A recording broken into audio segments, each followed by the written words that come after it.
Ikut aja M3 Start, aku pin di sini. Nanti aku pin ya acaranya tanggal 6 Oktober ya.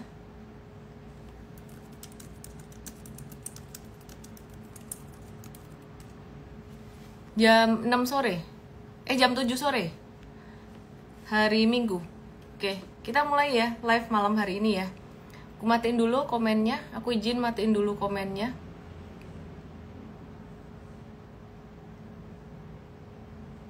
Ya, ini informasinya di sini. Daftar di emtrade.id _live. Basic Trading Mastery 6 Oktober jam 7 sore. Daftarnya di emtrade.id _live. Oke, jadi hari ini tahu nggak sih kalian bahwa market value hari ini 41,6 triliun rupiah. Teman-teman yang di TokTok, yang di YT ke Igoy aja karena ada chartnya di sini. Jadi market value-nya 41,6 triliun rupiah. Di pasar negosiasi itu ada 10,6 triliun rupiah. BRI 990 miliar, Bumi 666 miliar, BCA 625 miliar.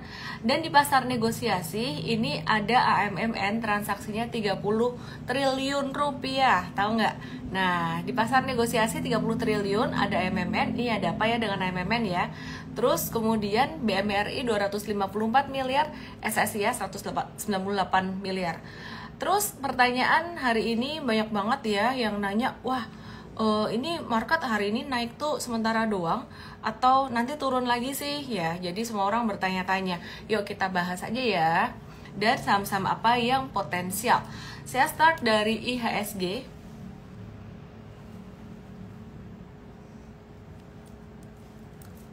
Lihat ke Igoy supaya kamu bisa ngelihat chartnya ya. Jadi lihat di Igoy teman-teman semuanya. Berarti kan di sini ini IHSG kalau candlenya kayak gini, ini namanya candle bullish harami. Nah, tahu nggak sih harami itu artinya apa? Katanya nih ya, dalam bahasa Jepang harami itu artinya hamdun alias hamil. Ya, jadi kalau bullish harami ini kayak perut orang. Yang merah ini punggungnya, terus yang hijau itu perutnya. Jadi kayak hamil gitu loh candlenya. Nah, kalau hamilnya di bawah dan hijau begini hamilnya, itu tanda mau mantul naik gitu kira-kira. Nah, mau mantul naik sejauh apa sih? Mantul naiknya kira-kira bakalan sampai 7.900 lagi nggak atau malah turun? Ingat ya, dulu kan IHSG-nya tuh naik banget gara-gara brand gitu. Nah, terus ini turunnya karena brand dan juga karena big banks.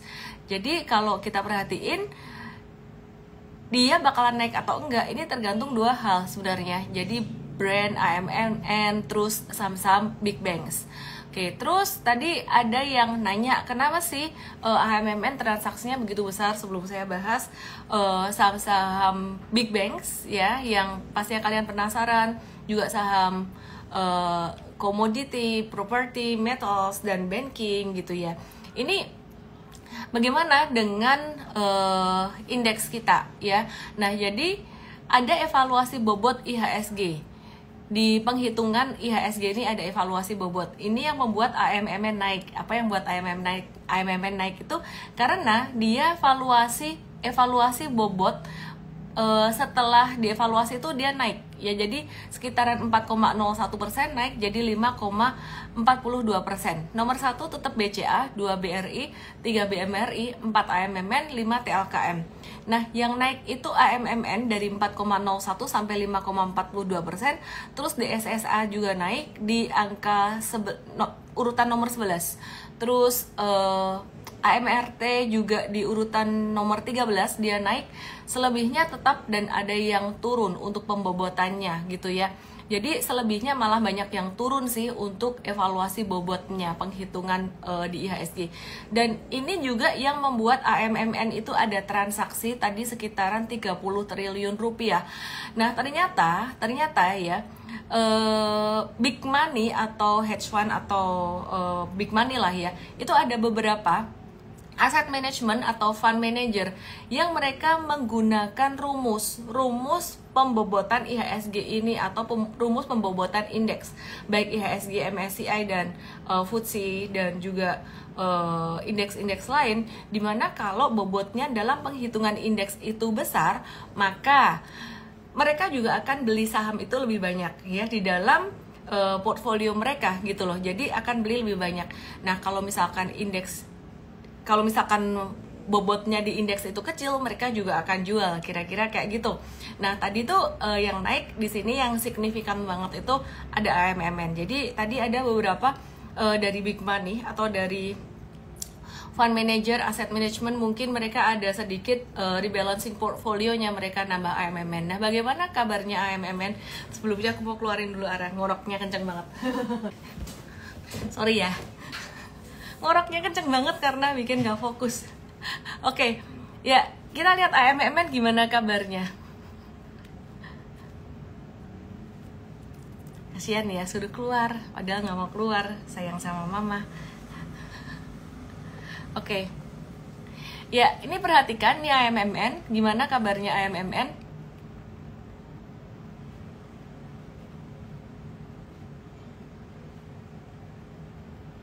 Nah, kok nggak bisa di refresh bentar ya? Refresh dulu, gak bisa digerakin chartnya. Iya, nyangkut di PNBN. Ada apa ini? Gak mau ke AMMN, dia nyangkut di PNBN chartnya. Sebentar ya. Yang mau lihat chartnya ke Igo yuk. Lihat chart di Igo yuk. AMMN gimana kabarnya nih kalau big money masuk, karena perubahan evaluasi pembobotan itu,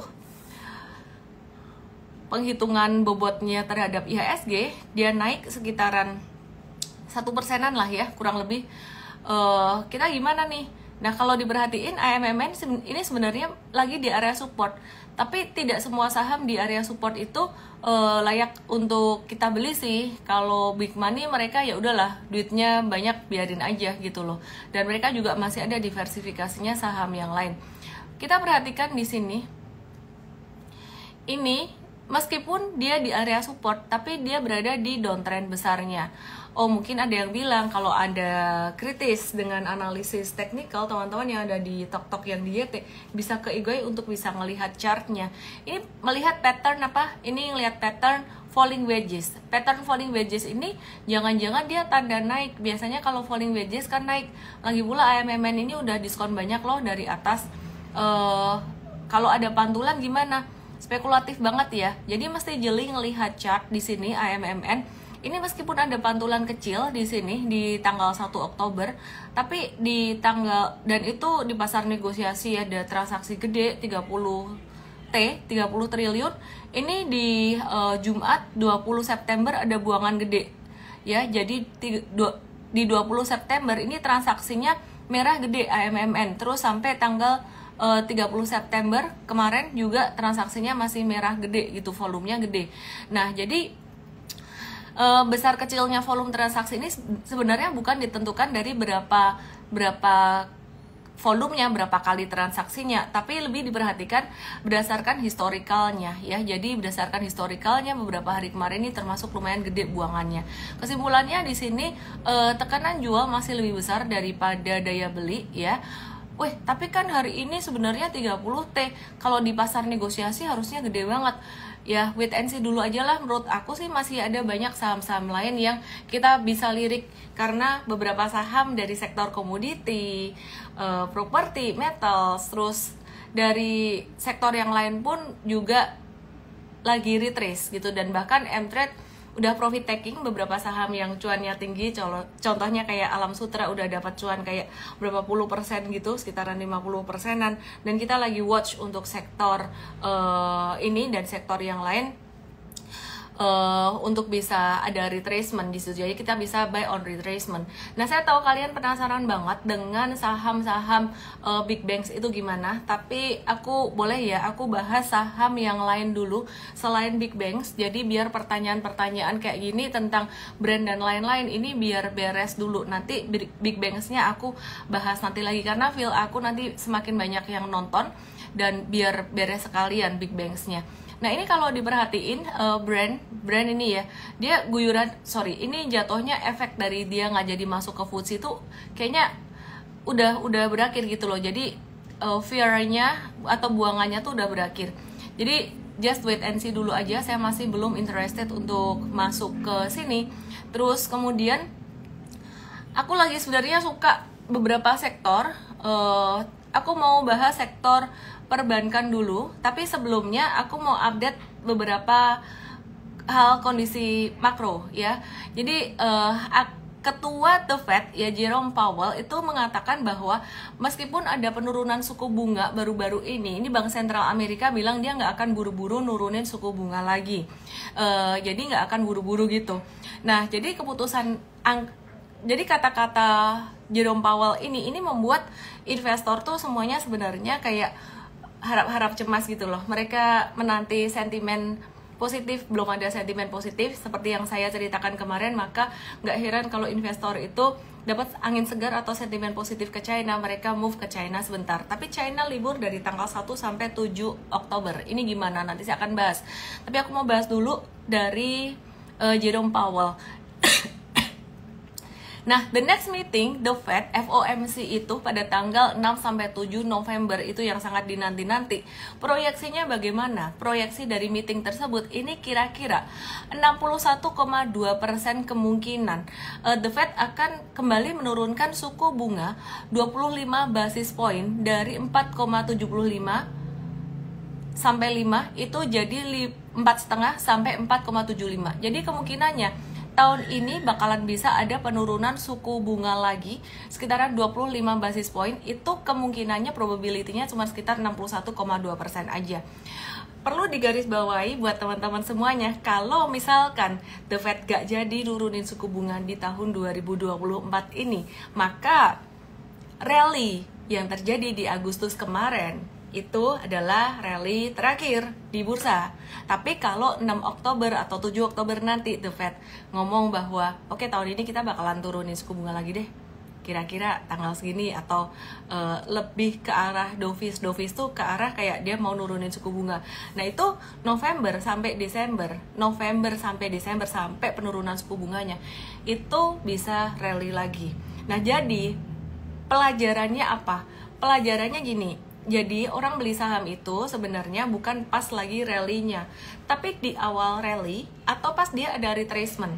Nah, jadi kalau aku bisa bilang sektor perbankan saat ini tuh sedang mengalami retracement. Retracement itu beda dengan crash. Retracement itu beda dengan jatuh dalam crash dan kemudian goodbye my love gitu. Jadi retracement itu ya turun sesaat. Nah, jadi menurut aku sih sebenarnya buat kalian yang belum punya atau kalian yang belum punya saham-saham perbankan atau sektor yang sensitif dengan suku bunga, tidak harus perbankan ya sebenarnya ya. Atau sektor yang sensitif dengan suku bunga tuh ada macam-macam sih sebenarnya, ada properti, ada teknologi, ada sektor komoditi itu juga sensitif suku bunga gitu. Hampir semua sektor kedampak positif. Itu bisa mulai beli untuk investing. Nah, kalau buat investing aku nyusunnya itu memang yang sektor perbankan lebih gede size di portfolio, kemudian sektor yang lainnya tuh agak kecil gitu, terutama yang valuasinya murah dan mulai gerak. Itu dijelasin di Mvest. Nah, aku mau bahas satu persatu untuk saham big banks-nya. Intinya gimana? Saham-saham big banks, dan bukan cuma big banks, tapi ini juga saham big caps lainnya, termasuk TLKM, ASII, terus perbankan second liner dari tanggal 1 hari ini sampai tanggal 7. Tanggal 7 itu Senin depan, China itu libur dalam rangka hari kemerdekaan mereka, Golden Week. Ini bisa jadi napas dulu. Buat apa? Buat teman-teman investor retail. Jadi investor gede yang baru naruh duit di sana kemarin, ini transaksinya kena pause dulu seminggu. Fokusnya nggak ke China dulu gitu loh. Jadi bisa fokusnya salah satunya ke pasar saham Indonesia ini. By the way, Indonesia itu dalam tanda kutip pasar sahamnya tuh bersaing dengan Malaysia, dengan Vietnam, sesama negara berkembang di dalam mendapatkan pendanaan, dalam mendapatkan investasi dari investor asing, kira-kira kayak gitu. Nah, jadi kesimpulannya di dalam seminggu ini dari tanggal 1 sampai tanggal 7 ada kemungkinan sektor perbankan itu akan mengalami pantulan atau mengalami technical rebound. Nah, setelah tanggal 7 itu bagaimana? Kalau kita perhatikan indeks China, ya, ini kan libur ya. Jadi kita perhatikan indeks China. Ini saya udah bilang kemarin bahwa indeks China tuh ada resistance kuat di area sekitaran 3.600 sampai 3.700. Tolong Bapak Ibu yang mau ngelihat chart, bisa lihat di Igoi ya. Jadi lihat di Igoi, di YT, di TokTok gak bisa ada chartnya, I'm so sorry ya. Jadi ini kemungkinan nanti kalau China buka marketnya lagi setelah libur panjang, ini masih ada kemungkinan dia akan mengalami penguatan, tapi penguatannya sudah terbatas sekali. Kemungkinan sampai 36 sampai 37. Kesimpulannya, this week itu ngasih napas buat kalian yang mau trading saham perbankan. Nah, tapi kalau kalian mau investing saham perbankan sebenarnya nggak usah terburu-buru gitu. Jadi misalkan sekarang masuk, nanti next week setelah tanggal 7 kalau China menguat lagi, IHSG bisa turun lagi. Nah, jadi kalau yang investing tuh misalkan mau masuk sekarang, ini bertahap aja. Nanti next week setelah tanggal 7 misalkan 8, 9, 10 itu kalian bisa nyicil lagi dikit-dikit gitu loh. Intinya kalau trading dan investing tuh bedanya gini. Bedanya gini. Satu, investor itu nafasnya harus panjang buat long term. Investor itu kayak maraton gitu loh. Ya, jadi mesti punya cash. Kalau cashnya habis ya sudah, jangan beli-beli lagi sambil ngumpulin cash lagi terus pelan-pelan. Tujuannya untuk kesempatan kalau misalkan ada turun lagi bisa masuk, turun lagi bisa masuk. Nah, tapi kalau misalkan cashnya habis ya sudah, nggak apa-apa. Yang penting filter dari fundamental, pangsa pasar, bisnis model, manajemen profitability, dan yang terakhir valuasi itu sudah terpenuhi. Tapi kalau trader itu butuh cash flow, beda dengan cash. Cash itu ya duitnya. Kalau cash flow itu butuh duit yang bisa buat muter. Trading itu nggak butuh modal besar, ya, tidak butuh modal besar. Investor juga sebenarnya dari start dari kecil juga bisa. Tapi kalau buat trading, kamu nggak boleh nyangkut. Kalau investor, floating loss boleh, nggak apa-apa. Karena anggapannya beli perusahaan. Dan investor itu dapat dividen. Mindsetnya selain dapat capital gain, dia dapat dividen juga. Lebih ke dividen sebenarnya kalau mindset beli bisnis. Tapi kalau trader tuh nggak boleh nyangkut karena gini. Sekali kamu nyangkut, kamu kehilangan capital atau kehilangan modal untuk muterin duit. Trader tuh kata kuncinya paling penting muterin duit. Loh, kalian tahu mengalami ya. Jadi karena mengalami makanya bisa cerita. Jadi kadang-kadang kalau misalkan saya merasa saya nggak mau cut loss ini, biarin aja, atau mungkin kelupaan karena sibuk kerja, sibuk ini, kelupaan, aduh udah jatuh dalam, nanggung. Nah, ternyata semakin turun kan. Dari situ saya bisa belajar bahwa kalau saya begini sampai nyangkut, ini modalnya itu sebenarnya jadi ketahan di situ, nggak bisa muter. Padahal buat trading tuh yang diperluin muter. Trading itu kayak naik, trennya berakhir, jual, muter lagi gitu. Oke, ini aku kasih contoh ya. Oke, sekarang kita mau review beberapa sektor komoditas di akhir tahun ini bagaimana. Jadi kalau Anda tanya di akhir tahun ini sebenarnya pattern saham-saham di Indonesia itu banyak yang bagus. Tidak hanya perbankan, tidak hanya properti, tidak hanya retail, tapi juga komoditas. Kalau kita bilang sektor properti ini sebenarnya udah jalan duluan. Kalau masuk sekarang buat long term investing agak telat. Tapi kalau masuk trading itu sebenarnya tidak terlambat. Kenapa? Nanti ya ada beberapa ya. Karena kalau trading selalu ada retracement. Yuk kita lihat dari sektor komoditi dulu. Karena buat aku sektor komoditi ini buat trading menarik. Nanti juga ada sektor yang lain juga ya.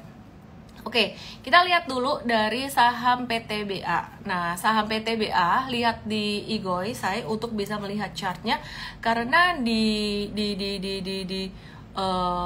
YT dan di TokTok nggak ada chartnya. Oke, PTBA, bagaimana kabarnya PTBA? Nah, PTBA, aku mau ulang lagi sentimen positif buat PTBA, beberapa sentimen positif buat PTBA ya. Jadi sektor komoditas energi utamanya akan diuntungkan dari stimulus jumbo China yang bisa mendongkrak perekonomian di sana. Nah, sektor yang diuntungkan ada besi baja, bahan bakar mineral, nikel, barang turunannya, jadi metals nanti kita juga akan review. Tapi PTBA-nya aku tertarik karena apa? Dia tuh bakalan diuntungkan banget dengan adanya pembentukan mitra instansi pengelola. Jadi ada PTBA dan INDI yang diuntungkan, dan ini aku udah bahas beberapa kali. Jadi mitra instansi pengelola ini, MIP, ini tuh kayak emiten-emiten batubara, mereka tuh urunan, terus buat ngasih subsidi ke perusahaan yang banyak menjual ke domestik, dimana kalau domestik itu harga jualnya mereka ada atur dengan DMO ya, ada atur harga jual ke domestik tuh lebih rendah dibandingkan dengan harga jual ke luar atau ekspor. Nah, kesimpulannya emiten-emiten yang menjual ke domestik lebih banyak seperti PTBA dan juga ini DMO-nya banyak. Ini mereka dalam tanda kutip sebenarnya dirugikan karena ada selisih gitu loh. Selisih dari harga yang seharusnya bisa dijual tinggi keluar tapi dijual ke Indo jadi murah. Maka dari itu selisih ini ya selebihnya jadi 25% dari volume selisihnya. Jadi dikurangin 25% dulu volume, terus selisihnya ini dikali sekian rupiah gitu loh ya. Dan mereka akan mendapatkan uang. Nah, uang yang didapatkan ini kalau MIP ini disetujui, ini sih belum disetujui ya, itu nilainya bisa triliunan. Dan yang diuntungkan itu ada PTBA, Indi, Bumi juga sebenarnya diuntungkan. Nah, jangan terlalu over expectation juga, tapi kita ngelihat chartnya. Yuk kita lihat yuk PTBA gimana kabarnya. Nah, PTBA ini M-Trade ada review buy dari tanggal 20 September dan sekarang masih posisi cuan. Kita akan lihat di sini. Kita cek ya, PTBA. Ya, masih posisi cuan 8 sampai 9%. Udah sempat profit taking jangka pendek, waktu itu udah cuan jual untung dan kemarin ada sempat review buy lagi. Jadi ini PTBA, ini kita lagi nungguin retracement-nya banget ya. PTBA kita lagi nungguin retracement-nya banget gitu. Perhatiin di sini. Retracement-nya di angka berapa sih buat PTBA? Aku menunggu retracement PTBA, sebenarnya aku akan lebih suka kalau dia bisa turun sampai 2960 gitu. 2 hari ini merah ada dikasih retracement, tapi retracementnya itu nggak sampai dalam banget. Nah, jadi kalau trading on retracement ini sebenarnya buat trading jangka pendek. Kalau jangka menengah kita nggak beli di retracement yang setelah breakout tinggi gini gitu ya. Jadi jangka menengahnya kita udah review buy di tanggal 20 September, waktu itu di max buy-nya sekitaran 2840. Jadi udah cuan hampir 10%-an. Nah, jadi PTBA ini menarik. Kenapa? Karena ada beberapa sentimen yang tadi saya sebutkan itu tadi. Selain stimulus dari China, dia di dalam negeri juga ada banyak dan banyak jual, dan anyway, dia bakalan diuntungkan dari MIP meskipun belum.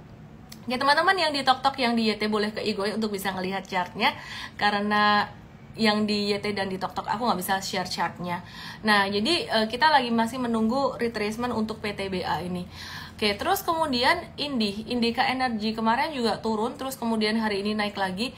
Sebenarnya kita expect Indi ini ada retracementnya Indi kita expect di angka sekitaran 1640, ternyata nggak sampai di situ, dia naik lagi.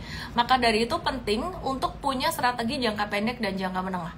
Di M-Trade itu ada strategi jangka pendek dan jangka menengah, dimana buat Indinya itu dalam jangka pendeknya Indi itu udah profit taking. Lihat di sini di Igoy, ini Indi sudah profit taking sekitaran 24 September 11 sampai 14%. Tapi untuk jangka menengahnya Indi itu M-Trade masih ngehold ya, dua-duanya cuan. Jangka menengah masih ngehold cuan 19 sampai 22%.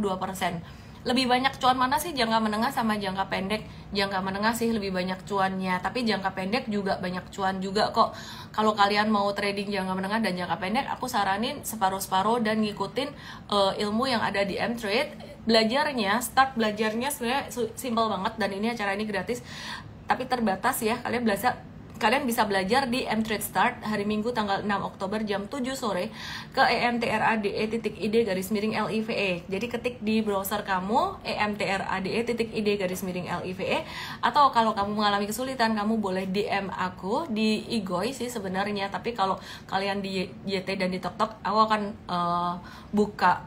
aku akan usahakan untuk bisa buka DM-nya juga ya, bareng dengan tim aku pastinya. Bilang aja, ketik aja M-Trade Start. Jadi kalau kalian ketik M-Trade Start, kita akan kasih satu linknya sama yang aku ngomongin tadi gitu. Jadi tinggal tap aja gitu, EMTRADE.id garis miring LIVE. Oke, terus aku mau bahas Indica Energy. It's very beautiful kalau misalkan dia bisa ada retracement sampai ke 1645. Tapi mesti dicatat bahwa retracementnya harus dengan volume transaksi kecil. 1645 sampai 1665 sebenarnya hari ini tadi dikasih ya, tapi terus naik lagi. Ya jadi cuma nyenggolin dikit doang hari ini di 1665. Jadi kita nungguin 1640 sampai 1665, ini area yang cukup murah buat Indica Energy gitu ya, buat swing trading.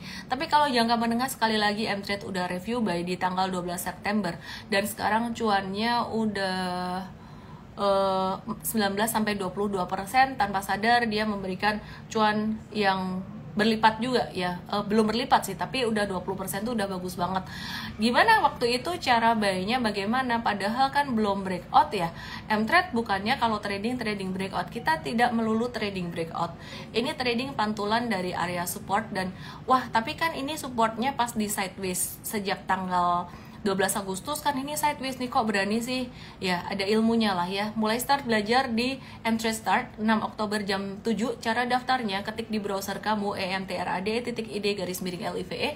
Bisa nanti setelah live bisa ketik di situ atau just DM aku M-Trade Start, nanti tim aku akan kasih URL-nya. Oke, jadi Indi ingat ya, masih layak untuk ditunggu retracement-nya.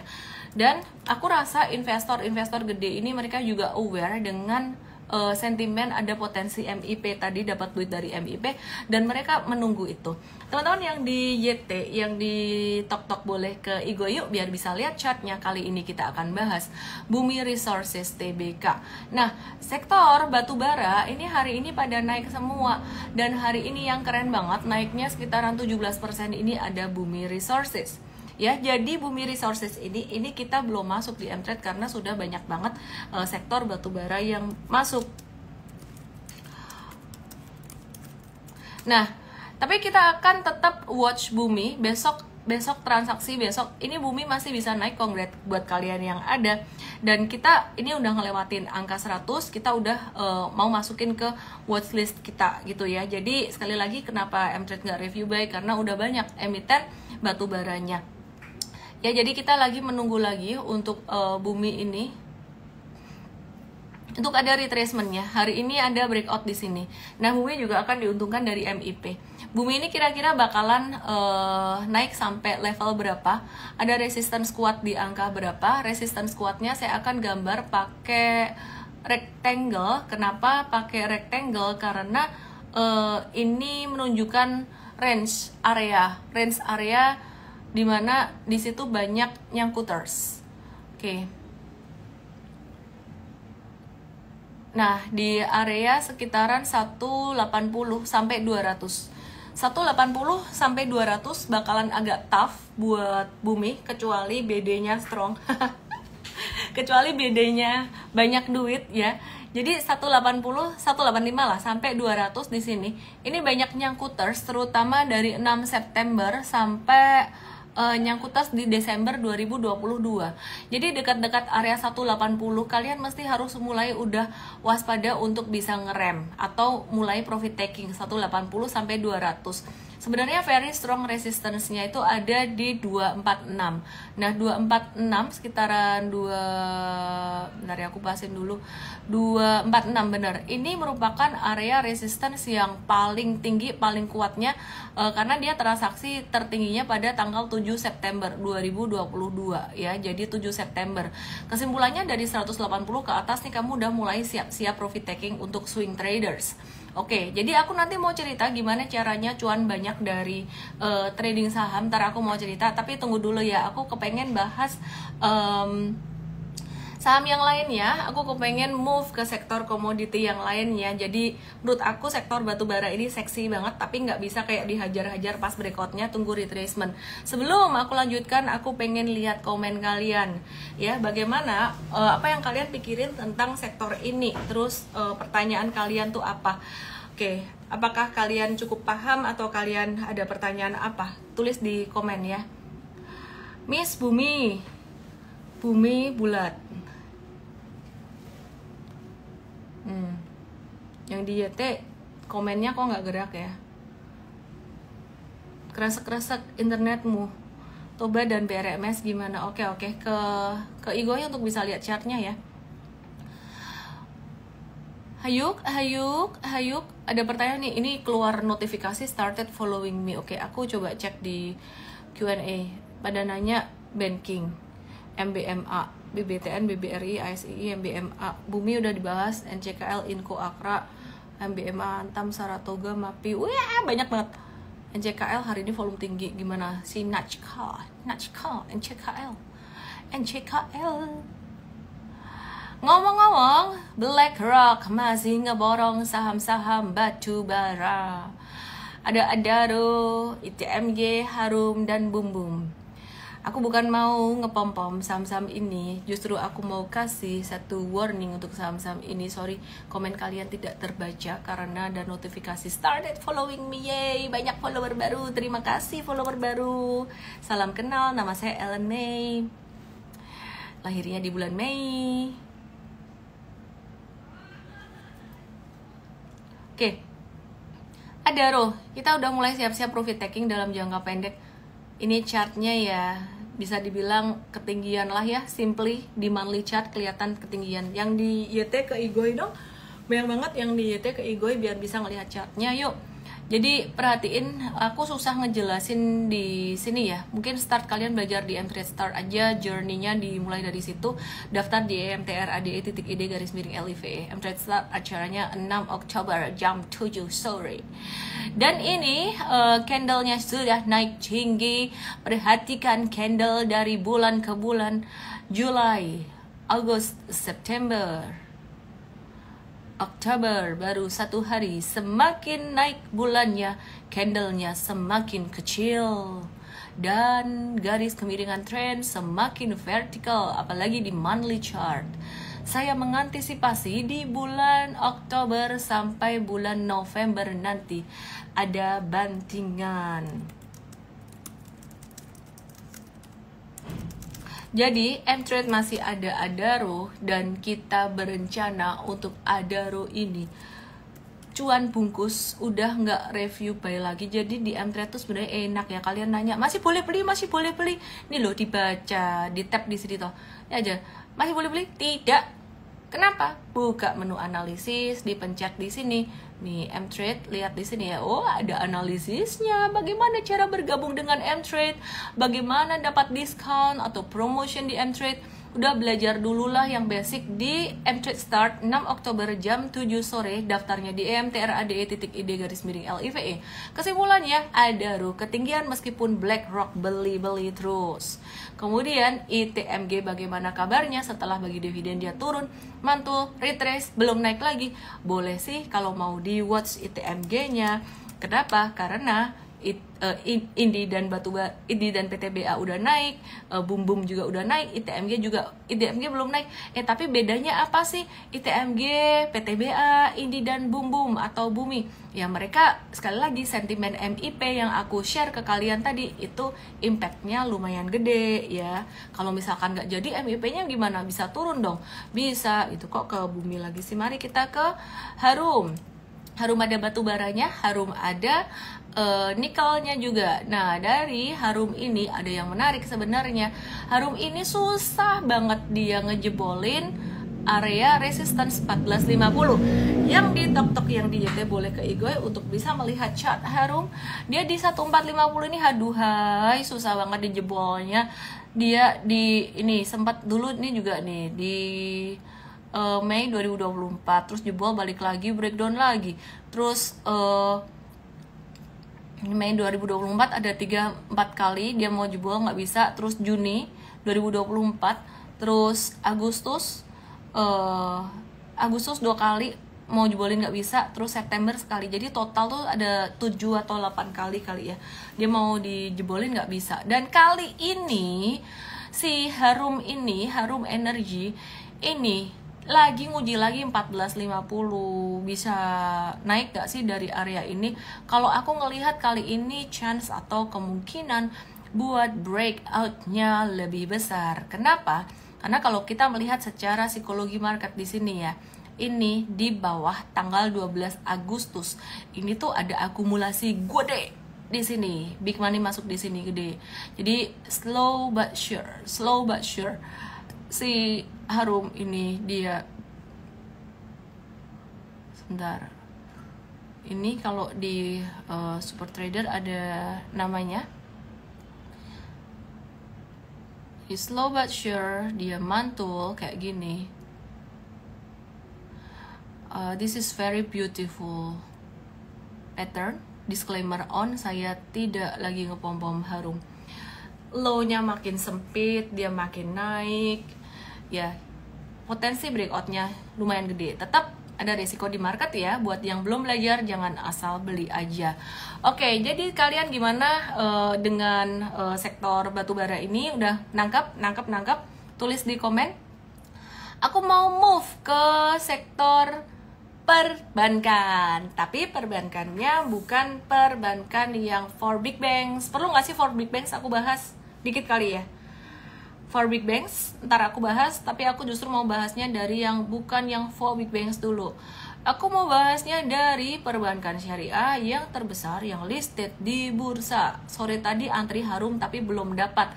Kalau udah lihat saham bagus, timingnya juga pas, gak usah pelit-pelit ngantri-ngantri. Ellen itu kalau trading sekitar 90% transaksi saya tuh hajar kanan. Tapi hajar kanan saya bukan hajar kanan yang breakout udah tinggi saya beli, enggak. Tapi saya melihat timingnya misalkan ya, oh ini patternnya ini bagus, timingnya oke. Saya hajar kanan ngambil, tak tungguin sebentar. Ambil, oke, dia nanti turun lagi, ambil lagi di harga itu, ambil lagi di harga itu. Kalau nggak mau turun ya udah aku ambil aja hajar kanan di situ. Kalau sampai suka banget patternnya. Oke. Aku mau bahas dari BRI Syariah. Aku kasih contoh aja ya. Dan nanti kalau udah hajar kanan ternyata dia ada retracement, nggak boleh nyesel. Aku kasih contoh aja. Ini misalnya contoh nih, aku kasih contoh BRI Syariah. Nah, kalian tahu nggak sih BRI Syariah ini pattern apa yang di tok-tok yang di YT? Boleh ke Igoy yuk supaya bisa melihat chartnya. Igoy aku namanya sama kayak di tok-tok, Ellen May _official ya. Jadi perhatikan di sini. Nih, ini BRI Syariah waktu itu sejak breakout dari level 2870 dan level 2790. Aku mau kasih warna merah di sini. Komennya kayaknya aku matiin dulu ya. Panen gimana? Panen. Oke. Mau panen gimana? Yang di tok-tok yang di YT ke Igoy yuk biar bisa ngelihat chartnya. Tadi aku ada post juga di feed post aku, dibantu tim aku juga pastinya ya. Untuk sektor-sektor komoditi ada review di feed post Igoy aku. Oke, perhatikan di sini. BRIS sejak breakout dari 2800 dan 2870. Oh, ini beautiful BRIS, ini beautiful sih patternnya. Beautiful, tapi kalian nggak boleh asal beli aja karena aku ngomong beautiful gini, tetap harus belajar ya, gitu loh. Kalian kalau mau beli saham, nomor satu fokusnya adalah tahu the reason why mau beli ini. Oke, aku kasih gambar. Ini pattern apa? Ini pattern apa yang aku gambar barusan? Ya, ada yang bilang pennant, ada yang bilang flag, dua-duanya bener sih. Pennant dan flag pattern yang bagus, tapi bisa juga fail dulu. Unilever, thank you udah beli buku. Oke, yang dulu Unilever bentuknya kayak gini, ternyata dia breakdown juga gitu loh, bisa breakdown. Nah, satu hal yang saya agak kurang suka dari BRIS ini apa? Yang di tok-tok yang di YT boleh ke Igoy untuk bisa lihat chartnya. Yang saya agak kurang suka sebenarnya transaksi di tanggal 20 September. Kamu mesti lihat chart, kalau nggak lihat chart nggak ngerti yang saya maksud ya. 20 September ini transaksi gede banget ya. Jadi volumenya spike dan endingnya tuh merah.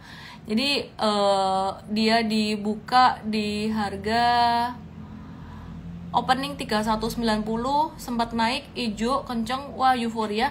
Habis itu dibantingnya minus 4%. Di harga terendahnya 3030. Jadi ini nggak bagus. Waktu itu ada orang yang mau ngedump BRIS ini ya. Cuman setelah itu beberapa hari setelahnya ini turunnya dengan volume transaksi kecil. Nah, aku mau kasih contoh buat kamu. Breeze ini kan pattern apa? Tadi kamu bilang flag ya, pennant ya. Langsung lihat ke Igoi aja yang di tok yang di JT, Igoi aku @ellenmei_official. Ya, perhatikan yang di sini. Dari gambar ini kelihatan bahwa Breeze ini dia kena retracement 38,2%. Kalau kita pakai Fibonacci, kalau kamu masih nggak ngerti Fibonacci itu apa, ya just cuekin aja aku ngomong apa. Intinya udah sampai ke area retracement yang sebenarnya kita harapkan. Nah, retracementnya itu sekitaran level 3000 atau tepatnya 2970. Tadi pagi Breeze ini sempat menghijau dikit sampai tertingginya di 3070. Katakanlah kamu pas dia menghijau gitu, kamu beli nih. Kayak aku bilang ya, kalau aku suka misalnya ya tuh belinya nggak pakai ngantri-ngantri, atau ya kalau misalkan dia kita nggak begitu suka, boleh ngantri sebagian hajar kanan. Nah, misal kamu udah hajar kanan di area 3050, terus dia fluktuasi naik turun, ternyata closingnya itu di harga 3000, ya udah nggak usah nyesel. Kenapa? Karena sudah diperkirakan sebelumnya bahwa ini masih masuk dalam periode flagnya dia gitu loh, jadi retracement dari flagnya dia. Maka dari itu yang nomor satu kamu perlu urusin itu sebenarnya bukan soal beli saham di harga berapa atau beli saham apa. Nomor satu yang perlu kamu urusin adalah money management, seberapa banyak uang kita boleh ditaruh di saham, portfolio Pinnacle berapa cashnya. Kalau di saham berapa yang buat investing, masuknya buat investing segini, tapi belinya sebagian, atau mau beli semuanya, tergantung timing. Ini ilmunya di Investstart. Dan kalau trading di piramida atas di sini, ini seberapa banyak yang masuk ke trading, karena piramida atas berarti lingkaran segitiganya lebih kecil, size-nya lebih kecil. Itu timingnya kapan kamu belajarnya di M-Trade Start. Dan M-Trade Start itu di tanggal 6 Oktober jam 7 sore. Daftar di emtrade.id_LIVA atau just bam di DM aku, sebaiknya di Igoi karena saya lebih aktif di Igoi. Tapi kalau misalkan kamu mau DM di Tok atau aku nggak tahu YT bisa DM nggak, ya boleh aja, ketik aja M-Trade Start ya. Oke, aku kembali ke Igoi, @ellenmei_official. Ya, perhatikan di sini ini Breeze. Jadi kalau misalkan ini ternyata breakoutnya dari garis, aku kasih warnanya ganti warna hijau supaya kelihatan. Dan ini penting banget buat kalian ngelihat secara visual di Igoi aku @ellenmei_official. Kalau breakout dari garis yang hijau ini arahnya bakal kemana sih? Disclaimer ya, kalau aku ngomong ini tolong jangan jadi euforia, jangan jadi ini wah bahaya nih kalau kalian euforia ya. Ini berdasarkan teori atau berdasarkan statistik. Teori itu didapat dari penilaian statistik sebenarnya. Yang pertama, projection yang pertama bakalan potensi sampai ke 3190. 3190 adalah resistance yang didapat dari high pada 20 September. Nah, ini masih ada jarak berapa persen dari harga sekarang? Ini sekitaran 6%. Jadi kamu bisa memperhitungkan reward to risk ratio-nya. Ini baru rewardnya. Resikonya ntar aku akan coba kasih tahu juga ya. Nah, terus kalau ngelihat projection dari ketinggian pola flagnya, wah ini tinggi banget nih gitu loh. Dari ketinggian pola flagnya ini tinggi banget sampai sekitaran level 22% di 3700. Pertanyaannya, apakah kita harus hold sampai 3700 kalau misalkan beli saham ini? Enggak, ini namanya projection ya, projection. Seandainya di tengah jalan baru di 3400, ternyata dia balik badan, ada buangan gede, ya kita cow aja gitu loh. Jadi kata kuncinya sebenarnya masih di real time. Makanya M-Trade itu memberikan education tidak hanya di webinar aja atau end of day atau pre-market, tapi kita kasih taunya secara real time ya. Jadi kita kasih tahu real time. Paling penting itu. Apa yang kamu prediksi itu bisa salah ya, bisa benar bisa salah gitu loh, tapi yang paling penting real time. Oke, nah sekarang risknya bagaimana? Berarti rewardnya antara 6-20%. Waduh, jangan ketinggian dong ngasih potensi reward. Nanti jadi over percaya diri semuanya. Kita lihat ya, yang di tok yang di YT ngelihat di Igoi. Ini sebenarnya ada angka penting lagi nggak sih? 3.600 tuh apa sih? Ternyata dulu di Januari 2021 BRIS ini kayak Antam Januari 2021 naiknya tuh luar biasa sampai mencapai level tertingginya BRIS itu sempat di 3880 BRIS ya. Nah, jadi ini area 36 sampai 38 ini adalah area rawan banget profit taking. Tidak heran ya. Kenapa? Karena banyak nyangkuters bahkan dari 3.000 sampai level 3.900. Kalau 3.000 tuh di area-area harga sekarang ini mungkin orang-orang belum lah ya, belum akan banyak buangan karena udah dibuang, buangannya tuh kayak handuknya tuh udah diperas dari tanggal 20 September kemarin. Nah, ini nyangkuters udah keluar di sini. Jadi di 3.000-an ini nyangkutersnya udah banyak yang berkurang gitu loh. Tapi hati-hati di 36 sampai 3880 itu nyangkuters bakalan keluar lagi gitu. Jadi kuat-kuatan nih antara nyangkuters keluar barang atau big money-nya, BD-nya dia nge-hold ini. Oke, disclaimer, dan terus stop loss-nya di angka berapa? Stop loss-nya di bawah 2970, kemungkinan di sekitaran area 2890-an atau 2900-an. Disclaimer on teman-teman, ini contoh untuk membuat trading plan. Ya, jadi kalau kalian mau belajar lagi lebih dalam cara buat trading plan, langsung ke Mtrade Start Minggu 6 Oktober jam 7 sore. Belajar daftarnya langsung ketik di browser kamu nanti habis live emtrade.id_live. Yang di TokTok yang di YT, yuk ke igoy_official untuk bisa melihat chartnya lebih jelas. Nah, ternyata sektor perbankan ada yang menarik juga ya. Bagaimana dengan perbankan yang lain ya? Ada, bagaimana dengan BNGA, terus Big Banks yang lain? Yuk kita lihat di chart ya, di Igoy ya. Dan komen kalian masih belum muncul karena ada notifikasi macam-macam di sini.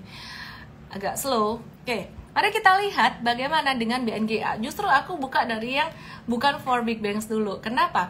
Karena kalau di sini konteksnya tuh sebenarnya aku lagi mau share tentang trading. Kan kemarin-kemarin udah sering sharing investing terus gitu loh.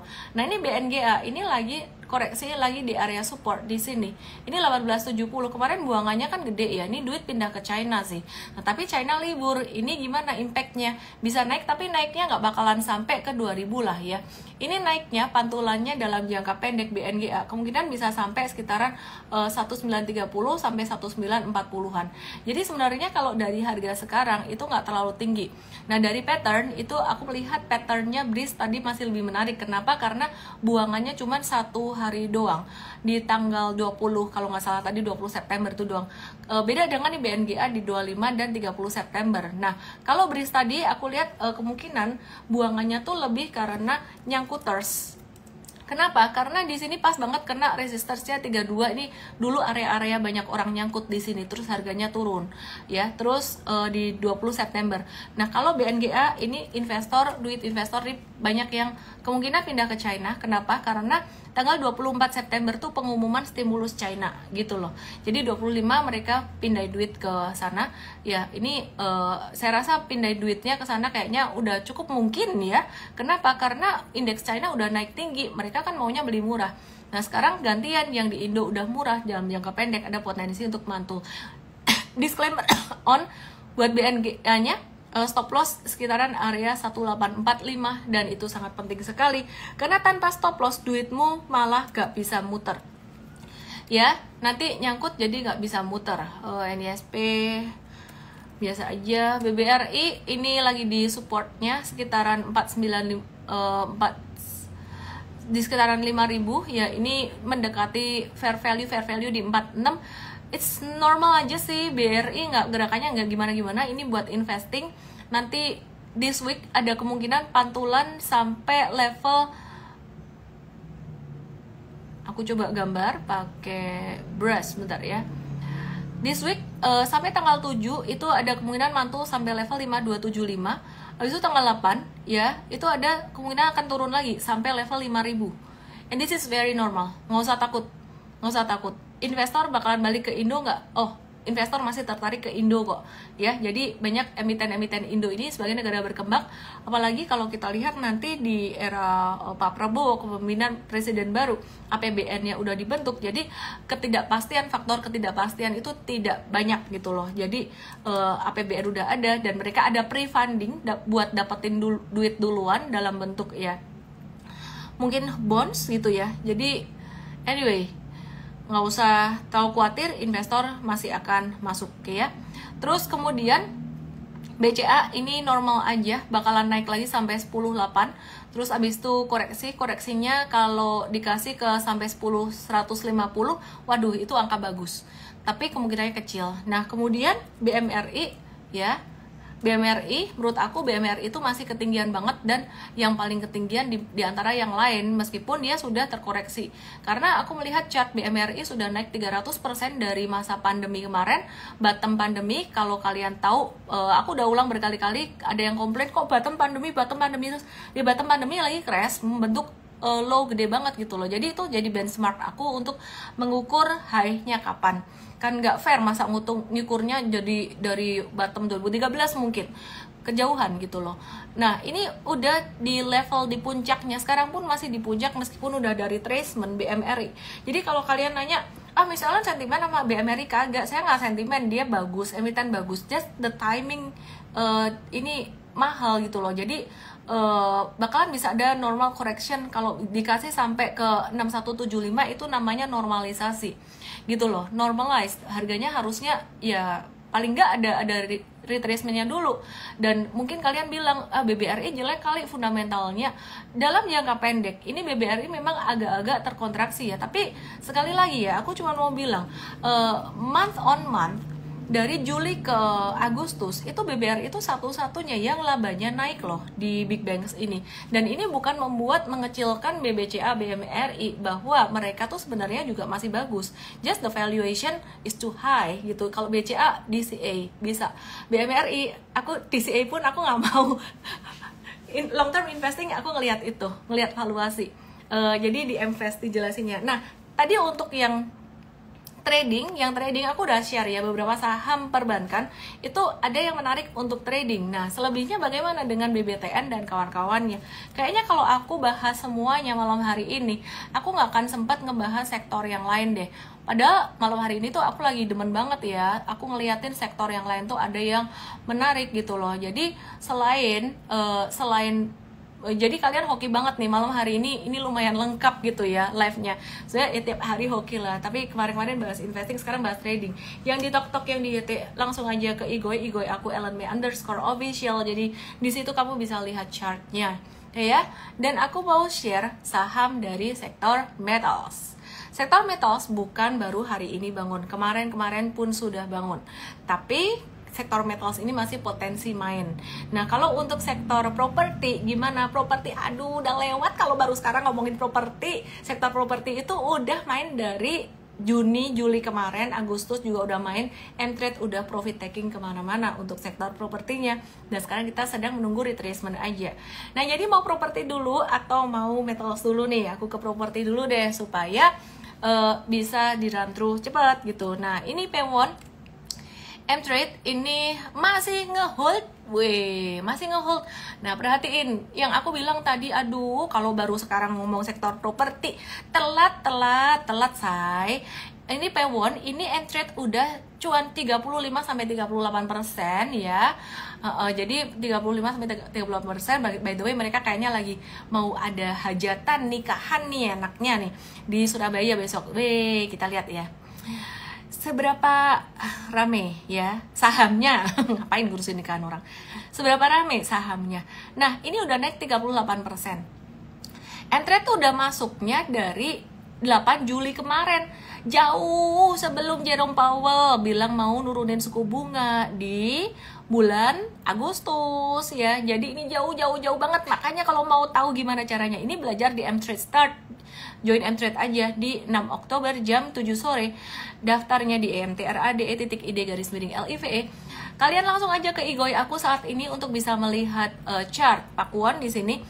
Hari ini Pakuan itu baru aja breakout lagi. Volumenya kecil sih. Mtrade tidak ada new buy. Kita tinggal ngehold aja. Perhatiin di sini gambarnya belum diupdate. Stop loss dulu tuh di 440. Halah, sekarang tak naikin lah. Cincai lah ya. Jadi trailing stopnya Mtrade itu ini sekarang udah naik di angka berapa? Kalau dari dulu di 440, sekarang tuh bisa lah di angka 480. Wih, kalau gitu itu bukan stop loss lagi dong namanya. Bukan dong say, ini namanya profit taking. Perhatikan cara kita jualan, kita jarang jualan di pucuk. Karena apa? Memberikan ruang buat saham itu naik lagi. Dan kita akan jualannya nunggu dia belok ke bawah. Nah, teman-teman, biasanya aku kasih bonus-bonus buat yang di belakang-belakang kayak gini. Kalian langsung aja ke Igoy, nonton di sini, @elme_official Igoy aku. Dan aku mau kasih lihat kalian BSDE. Nah, ini dia nih. BSDE itu juga udah fluktuatif banget ya dari Agustus kemarin, terus ini September udah turun, sekarang tuh dia lagi normalize itu gimana sih, lagi sideways gitu loh. Dan kita bisa nge-watch lagi untuk BSDE-nya ini udah mulai masuk ke watchlist lagi. Kenapa? Karena udah retrace duluan. Nah, terus Sumarekon gimana kabarnya nih? Sumarekon masih sama kayak Pakuwon, jadi kita masih hold aja. Sedangkan yang kita akan watch itu lebih ke saham BSDE-nya gitu, karena dia sudah retrace. Nah, kemudian selain SMRA, BSDE, apalagi Pakuwon, ada lagi dong Ciputra yang saya bilang gerakannya lebih ke sideways, slow melo ya. Oke. Jadi di Ciputra ini sebentar. Ya, yang di tok tadi minta verification. Oke. Ciputra ini dia lebih cocok untuk investing menurut aku, karena kalau buat trading ini banyak sideways-nya. Nah, kalau sideways saat trading itu sebenarnya buat trader pemula bikin galau. Kalau buat trader yang udah expert mah dia bisa ngebaca ya, oh ini support 1285, belinya 1300-an deh. Ntar kalau kena 1375 ini susah dijebolin, aku jualan deh 1350, 1375 misalkan di sini. Lihat ke Igoy. Nah, kenyataannya tidak semudah itu, Ferguson. Kenapa? Karena ketika dia naik, dia nggak langsung ke resistance 1375, tapi bisa naik turun, sideways dulu, naik turun dulu gitu. Jadi kayak poco-poco gitu, hidup enggan mati tak mau gitu loh. Jadi itulah sideways trading. Jadi CTRA lebih ke investing. Bagaimana dengan Alam Sutra Realty? Tadi kita bungkus cuan dulu, tapi Asri ini turun dengan volume transaksi kecil. Nah, ini yang aku mau highlight, kasih bonus ilmu juga buat kalian. Langsung aja ke Igoy aku. Perhatikan di sini, biasanya jatuh dengan volume transaksi tinggi itu yang menjadi satu pertimbangan buat kita untuk jualan. Tapi kali ini kita tuh jualan bukan karena jatuh dengan volume transaksi tinggi. Ini jatuhnya turunnya dikit-dikit, volume transaksinya kecil. Wah, ini mah distribusi yang tidak kelihatan, distribusi pelan-pelan, orang nggak berasa. Ini kayak apa? Kalau kodok itu ya dipanggang, tapi direbus, tapi dia masih hidup, direbusnya pelan-pelan. Aduh, sadis deh.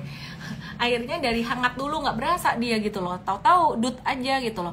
Nah, jadi Asri ini meskipun waktu itu kita sempat cuan dapat 70%, akhirnya kita bungkus cuannya sekitaran Asri 49-50%, dan ini tetap harus sudah bersyukur teman-teman. Saya tahu secara psikologi kalau kamu ngeliatin terus duitmu di portfolio, kamu beli misalkan beli Asri 1M, semua total portfolio kamu beliin dia misalkan ya all in. Nah, ini tips kalau kamu mau cepet kaya, all in. Tapi kalau kamu mau cepet dak-dik-duk der, ya masih pemula gitu loh, mau cepet bangkrut juga, all in juga gitu. Jadi intinya strategi konsentrasi dan diversifikasi itu ada plus minusnya masing-masing gitu ya.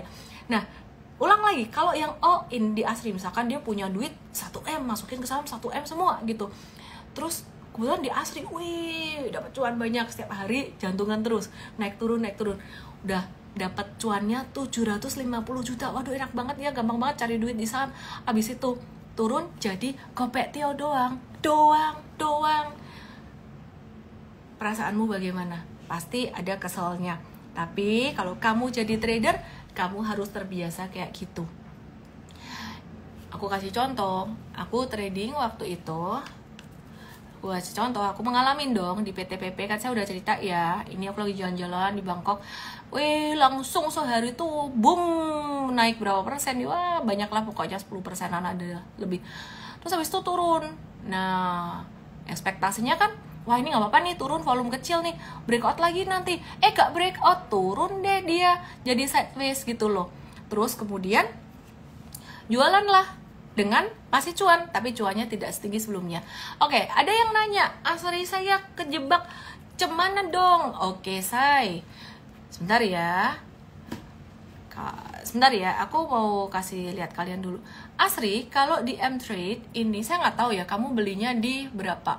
M-Trade itu review buy-nya 20 Agustus di 147-an. 20 Agustus itu di sini, di bawah banget ya. Dan kita sudah tidak ngerekomendasi buy lagi sejak Asri breakout 4 September ini udah nggak, ini udah nggak di review buy lagi. Jadi saran aku sih belajar dulu deh ya sebelum membeli, karena apa yang aku katakan di sini, kalau M-Trade udah bilang jangan buy gitu ya. Jadi biar dapat update real time-nya, biar dapat ilmunya, kamu belajar dulu di M-Trade Start Minggu 6 Oktober jam 7 sore di EMTRADE.ID_LIVE. Buat tadi yang nanya, aduh Asri aku kejebak gimana nih? Saran aku, bukan cuman Asrinya, tapi kamu mesti stop trading dulu. Loh kok gitu? Asri mau diapain? Ya terserah, mau di hold, floating loss dulu, atau cut loss sekarang. Pokoknya kamu berhenti. Fokusnya sekarang belajar. Modalmu buat belajar dulu gitu loh. Waktumu, investasimu itu buat belajar dulu. Oke, ini kayaknya viewernya udah mulai agak-agak turun. Mau nggak dikasih lagi tips untuk saham dari sektor komoditas, metals, itu masih menarik. Langsung aja ke Igoy buat yang masih mau nonton ya. Igoynya Ellen May underscore official.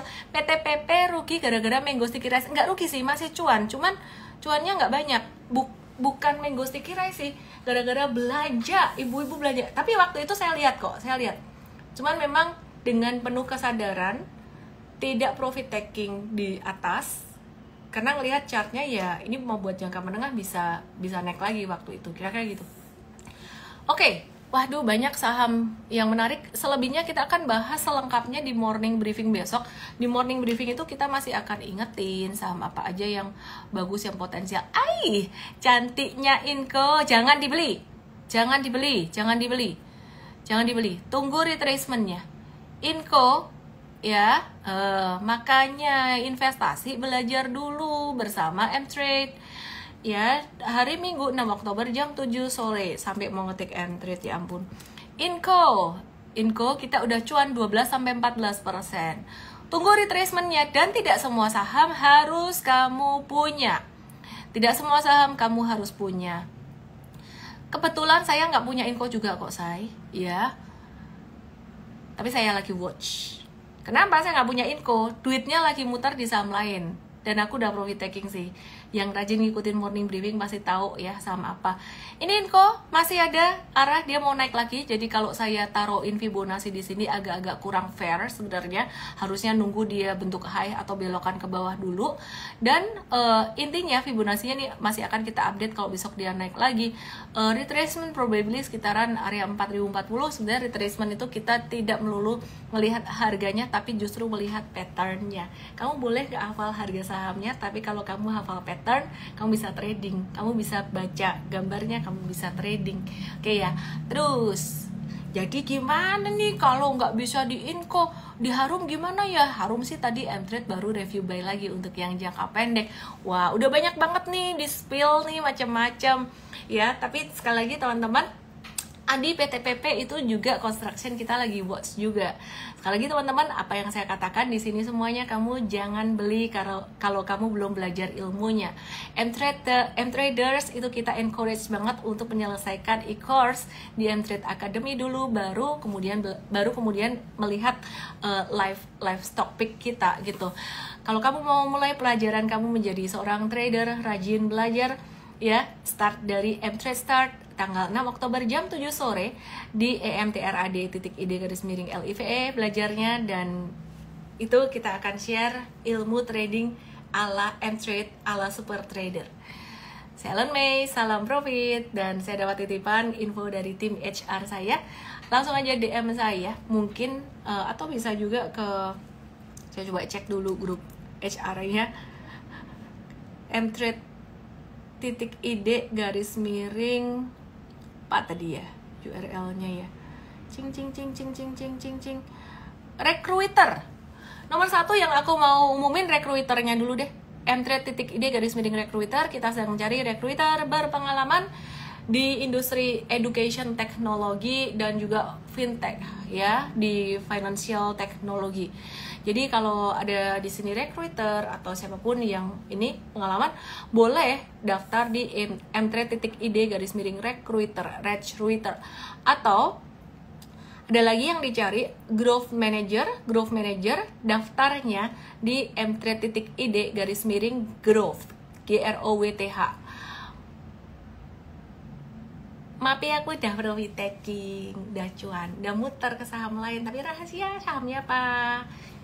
Nanti kapan-kapan aku share ke ini deh, ke MB. Dadah, selamat malam.